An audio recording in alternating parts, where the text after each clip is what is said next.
Барлықтарыңызға сәлем, достар, қалайсыздар? Мен осындай чоко-балапан ашайын деп жатырмын. Чоко-балапан емес, но чоко-балапан деп берейік. Осындай чоко-балапан сияқты. Чоко-пай сияқты, не знаю. Бірақ чоко-пай, чоко-балапан сияқты. Мына біреуі шоколадный, біреуі клубничный.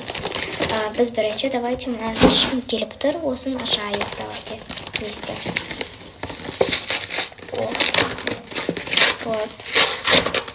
Вау, достар, қарасаңыздар, ішінен не шыққаны өте күшті нәрсе шықты.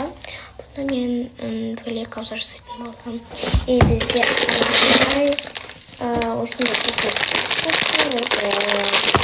ішінен қарасаңыздар, ішінен күшті нәрсе шықты. Но не ашам, мынаны өзіне бөлек кейін екінші частында салатын боламын. Мына тоже екінші частында салам.